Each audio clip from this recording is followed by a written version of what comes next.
Right. So now we're in chapter 1, part 2. We pick it up with Max Weber, also considered what's called a conflict theorist.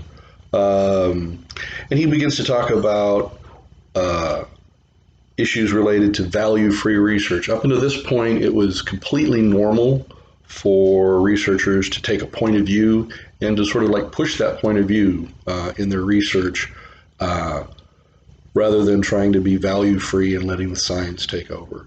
So Weber discusses that. He eventually writes a lot about bureaucracy. We'll talk about that later. While maybe not the most riveting topic, the fact is you and I will spend our lives working in bureaucracies. He's one of the few people to actually write about it.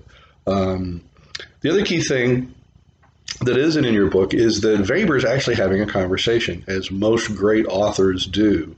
And his conversation is being had with Karl Marx. Now, the deal is Karl's been dead for a couple of years when this starts, but that doesn't matter because his conversations with Karl's ideas. Karl himself was having a conversation with a previous author, and so on and so on. So one of the key things to realize is that the great thinkers of the day are actually always in sort of a dialogue with other thinkers of their time. So that's sociology. It's in Europe at this time, but then it comes to America. And oddly enough, it doesn't go to New York like you would expect it. It takes hold at the University of Chicago.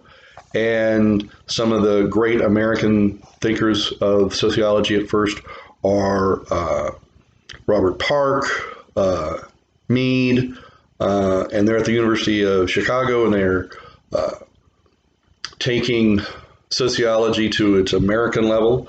You've probably actually even used some of these concepts before. If you know what blue collar and white collar workers are, that came from the University of Chicago at this time, when sociologists noticed that workers with white collars and skinny little ties were clerks, and they punched a clock in a sort of administrative clerical fashion, where if you had a blue collar and a blue shirt on with maybe your name stenciled on it, that you were sort of a manufacturing or industrial worker, blue collar, white collar workers.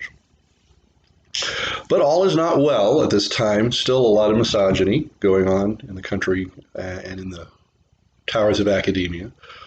Jane Addams, who was also in the Chicago area, was basically not allowed to be part of this sociology movement. Sociologists, of course, were writing papers and doing studies kind of for themselves. Very few people are taking a whole lot of notice. Jane Addams starts a place called the Hull House to try to actually fix the problems. That was her point.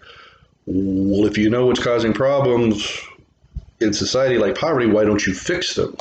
And they're like, wow, we don't fix things, we just study things. And she kind of thought, well, that's kind of worthless.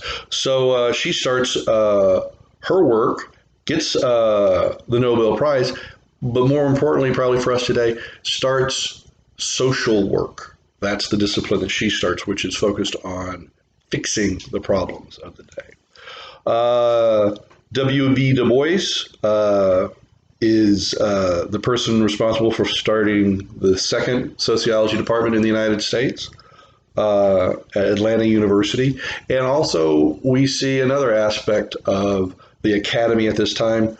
Du Bois, of course, being African American,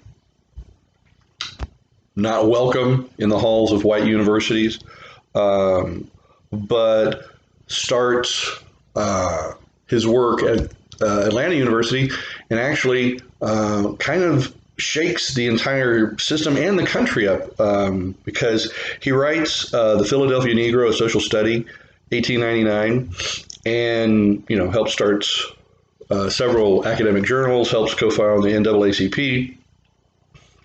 But that first major book, the Philadelphia Negro, was really important because up until this point, African American society, or blacks, were only really sort of characterized by white researchers. And, white researchers would show up to an area, ask some questions, and find, oh, well, geez, they all say that they're in a great mood and they're all fantastic and everything's fine. So they're all fine and it's all good, which, of course, was only because black folks at the time really weren't going to tell white people in positions of power the real truth. Du Bois, on the other hand, being African American, shows that there's a lot of tension with being black in America and being an American, what he called the double consciousness. That, you know, when the country wanted something from African Americans like taxes or to go fight a war, well, then you're an American. But if you wanted to get on a bus or a trolley or buy a house, start a business, well, then you were black. And that led to this double consciousness and a tension for black Americans that they weren't really fully incorporated into the society. So now we get to a more in-depth discussion of what's called the theoretical perspectives. Again, theory. I know some people are like, oh my God, it's so boring. Well, think of it as flavors. How about that? We'll start with flavors. For our discussion for this course, three main flavors. Flavor number one is what we call the functionalist perspective, or the functionalist flavor. This theoretical perspective says, hey, listen, society works, society's pretty good, there's balance, and if there's something wrong and an imbalance happens, well, then society rights itself. And there's a lot of use of numbers, and people that like numbers really like the functionalist perspective. The problem, the critique of it is that it really is only good for describing today as the status quo. Doesn't really help change things or improve things at all for citizens or people. Talcott Parsons and Robert Merton, probably the two biggest U.S. batters, if you will, for the functionalist team. Merton in particular comes up with two important ideas: manifest functions, latent functions. Manifest function, this is what I intended to do when I started an organization or a social group or a social institution. But often what happens is there are latent functions, unintended functions, things that we didn't intend. So for instance, as we'll talk about later on the chapter on education, the manifest function, well, save money, put boys and girls and everybody all in one school. We'll call it high school. That'll be great. Put them all there together for a couple of years. We don't have to build as many buildings, hire as many teachers. Great. That's the manifest function, education. Latent function, you put a bunch of boys and girls all the same age, all in the same building, and guess what? You're going to start a romance, and you're going to have people dating one another. And trust me, that was definitely not really fully foreseen by them. Next is what we call the conflict perspective. This is Marx, Weber, C. Wright Mills from part one. C. Wright Mills, also a conflict perspective person. And again, their approach is society not in balance. There's no balance. There's those with power using power to oppress or get something out of a subordinate group, and keeping my position as, you know, top of the society, keep that going. That's the purpose of the use of that power. We also find feminism and racial and ethnic studies often in the conflict perspective point of view. Flavor number three is what we call the symbolic interactionist approach. Now here, instead of explaining all of society, which is what the functionalists and the conflict people are trying to do, all of society everywhere, symbolic interactionists say, no, that's really not even how we work as people. We work by the smaller groups that influence us, family, friends, and the meanings that we establish for our actions and our construction of reality, and that's what's most important, not these other things. And that this is done on a smaller, what's called micro-sociology level.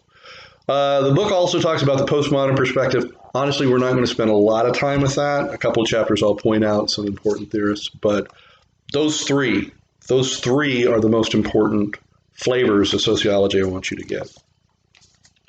Now we move over to the research process. There's the theory and research cycle, or the wheel of science: theories to hypothesis, observations, generalizations. I'm going to give you the credit that you can do that research on your own and read. But there is a discussion of quantitative, qualitative research. Very important. Let's go ahead and take a second with that. Quantitative, qualitative research. Quantitative research, the use of numbers. Okay, so if it's got numbers, if I'm counting things, that's quantitative research. A lot of surveys, a lot of things is designed just to count things up.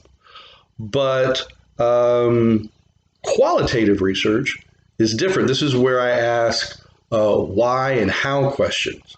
Why are you doing a thing? How are you doing a thing? The explanation becomes very important. And again, we think we can learn something by just studying the numbers. Oh, the numbers speak for themselves. It's actually been my experience. No, they don't. We make assumptions. But if we want to know how a group of people is doing a thing, we need to ask them how you do this thing, why you do this thing. How is this organized? Why did you do it that way? These are important questions that you really don't get at with just counting the numbers. And that's the end of part 2.